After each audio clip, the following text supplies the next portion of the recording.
चलिए आइए आज इकाइयों का चौथा देखते हैं। नियम क्या है तो देखिए, यदि कोई संख्या प्राकृतिक संख्या लगातार लिखा हुआ है, जैसे 1 2 3 4 5 6 7 8 अनंत करके चले जाते हैं और वो सभी को हम गुना करेंगे तो इसका इकाई अंक हमेशा 0 आएगा। तो इस प्रकार से अगर दिया हुआ है 1 2 3 4 5 6 7 8 लगातार करके दिया हुआ है तो इकाई अंक क्या चलेगा, हमेशा 0 आएगा। अब इकाई अंक क्या होता है कि सर, जैसे कि हम यदि किसी संख्या को गुना करते हैं, जैसे 1 में 2 से गुना किए 2 आया, 2 में 3 से गुना किए 6 आया, 6 में 4 से गुना किए तो 24 आया। तो ये हम अगर 6 गुने 4 करते हैं और जो 24 होता है तो ये यही इकाई अंक होता है, जिसको हम यूनिट डिजिट अंग्रेजी में यूनिट डिजिट बोलते हैं, इसको टेन से बोलते हैं। तो इकाई अंक केवल ज्ञात करना है। तो यदि हम किसी संख्या को लगातार गुना करते हैं तो इकाई अंक हमेशा 0 आता है। क्यों 0 आता है इसे देखते हैं। इसमें दो चीज है, 0 आने के लिए 5 और 2 का गुणन होना चाहिए। तो यदि आपने 5 और 2 गुना करने से हमेशा 0 होगा। 5 में कोई भी सम संख्या से गुना करेंगे तो 0 ही आएगा, है ना।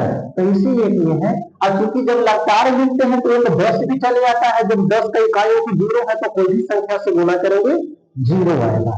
तो इसका हमेशा ऑलवेज क्या आएगा, 0 आएगा।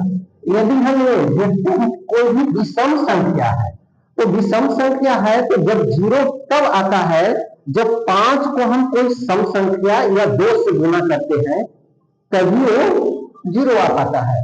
तो इसमें तो 5 आया है लेकिन कोई सम संख्या आएगा ही नहीं, क्योंकि हम विषम संख्या लिए हैं। तो ये 5 में कोई भी विषम संख्या से गुना कीजिएगा तो इसका इकाई अंक जो होगा, इकाई अंक हमेशा 5 आएगा। अब चूंकि ये देखते हैं लगातार सम संख्या से अगर गुणा करना है 2 4 6 8 10 12 लगातार यदि हम चलते जाए अनंत तक या कहीं तक जाते हैं, लेकिन ये ध्यान देना जरूरी कि 10 से अधिक 2 4 6 8 और 10 चलाता है, उसके बाद हम लगातार कहीं तक भी गुणा करते हैं तो इसका इकाई अंक हमेशा जो है वो 0 आएगा। अब चलते हैं इसमें देख लेते हैं।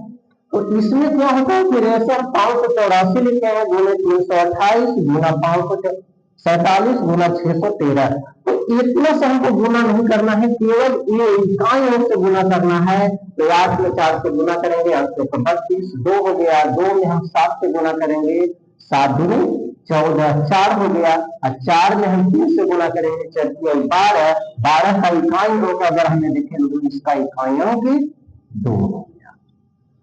अगर अब ये पावर देखते हैं तो हम पावर वाले में देखते हैं जो हम 3 नियम बताए हैं वो तीनों को आपको क्लियर करना पड़ेगा कैसे कैसे कहता है। तो हम एक का बताए हैं कि पावर कुछ भी रहे, इकाई अंक में कोई परिवर्तन नहीं होता है।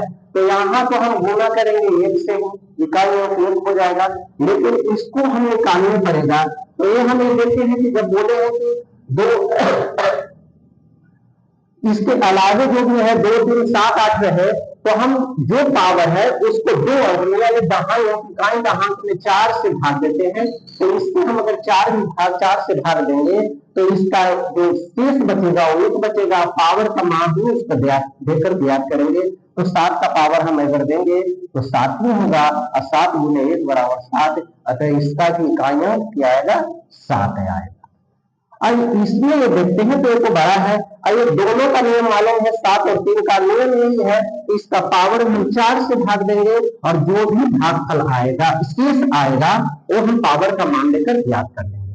तो अगर हम इसमें देखते हैं तो हम भाग देंगे तो इसका शायद 3 आएगा। जैसे हम देख लेते हैं 4 से भाग देंगे 4 दूनी 8 1 आए 4 12 3, तो हमें 7 का पावर क्या हो जाएगा, 3 हो जाएगा। 7 का पावर 3 गुना 3 का पावर अगर हमें देंगे तो यहाँ पर 3 का पावर ये 2 चले आएगा, 58 है।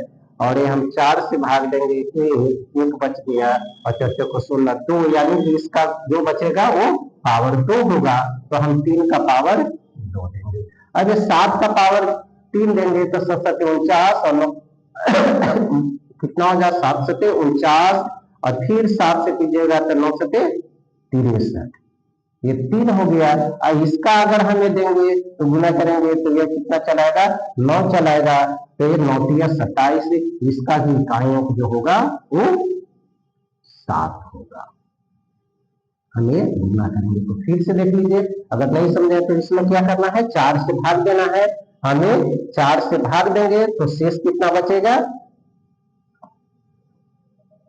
12 2, शेष कितना बच गया 3, तो 7 का पावर कितना हो जाएगा 3 हो जाएगा। फिर गुना करेंगे, इसमें हम 4 से भाग देंगे, ये कितना चलाएगा शेष बचेगा मेरा 5 में 58, हम 4 से भाग देंगे तो ये कितना हो जाएगा ये हो गया, ये 4 चौका 16, और ये मेरा शेष बच गया 2, तो 3 का पावर अब क्या करेंगे 2, अब ये 3 का पावर 2 देंगे तो ये 9 हो जाएगा। और यहाँ अगर हम करेंगे तो ये 7 सते 49, 9 और 9 सते 63, 3 9 तिया 27, यानी कि इसका इकाइयों केवल 7 होगा। अगर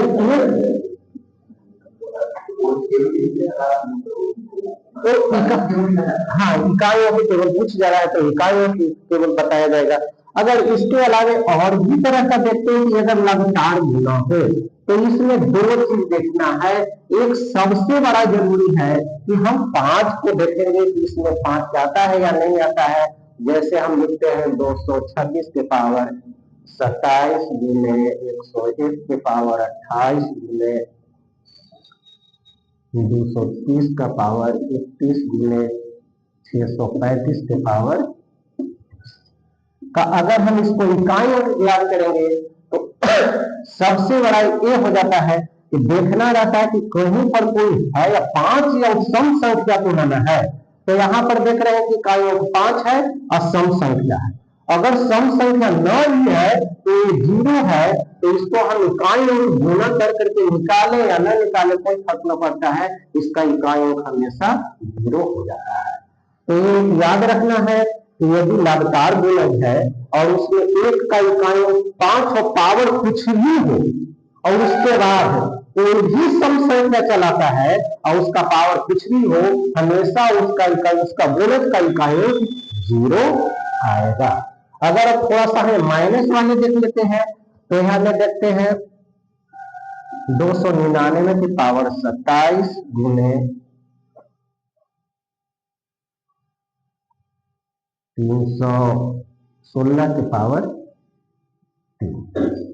3, सॉरी माइनस अब इसका इकाइयों को निकालते हैं तो थोड़ा सा लगता है कि गड़बड़ हो सकता है। अरे गड़बड़ क्या होगा कि इसको हमको निकालना पड़ेगा। तो हम ये देखते हैं कि 9 के पावर यदि सम रहता है तो 9 के पावर सम रहता है तो हमेशा इकाइयों 1 होता है, और विषम होता है तो कोई परिवर्तन नहीं होता है, यानी इसका इकाइयों 9 हो जाएगा। और इसमें अगर ये देखते हैं तो 6 का पावर कुछ भी हो, अगर इकाइयों 6 है और 6 के पावर कुछ भी हो तो हमेशा उसका इकाइयों 6 ही होता है। तो हम अगर इसको माइनस करेंगे तो इकाइयों का मेरा 3 आएगा। लेकिन यही अगर हम दूसरा देख लेते हैं, जैसे 999 के पावर 204 हो गया माइनस 204 के पावर ये हम दे देते हैं 24, तो इसको अगर बनाएंगे तो थोड़ा सा गड़बड़ हो सकता है, वो भी देख लेते हैं होगा या ना होगा। तो जैसे कि हमको मालूम है कि अगर इकाइयों का 9 है और उसका पावर यदि सम है तो इकाइयों हमेशा 1 होता है, 1 लिख देंगे। अगर ये 4 का नियम है कि अगर कोई भी संख्या का इकाइयों 4 है और उसके पावर कुछ भी अगर सम संख्या है तो इकाई अंक हमेशा क्या हो जाता है 6 होता है। अब तो ये बड़ा गड़बड़ हो गया, 1 में से 6 घटाना है, ये घटेगा नहीं, तो हम क्या कर देंगे -5 लिखेंगे सब, लेकिन ये गलत हो जाएगा, -5 नहीं होगा। हमने ये इकाई अंक लिखे हैं लेकिन आप ये देख लीजिए कि 999 की पावर 204 देंगे तो केवल इकाई अंक पर एक आएगा, इसके पहले और कोई संख्या होगा, तो कोई संख्या होगा तो हम यहाँ से एक दाहिनी संख्या ले लेते हैं। अब ये कितना हो जाएगा 11, 11 में से 6 घटा देंगे, इसका इकाई अंक 5 आएगा। तो इस प्रकार से हम यदि गुणा है या जोड़ है या घटाव है किसी भी प्रकार का रहे तो केवल हम उसका इकाई अंक निकाल कर करके ही जोड़ घटाव या गुणा हम करेंगे और जो इकाई अंक प्राप्त होगा वो लिखेंगे। आशा है कि आपको सभी समझ में चल आया होगा। अगर समझ में आ गया तो लाइक एंड शेयर करें।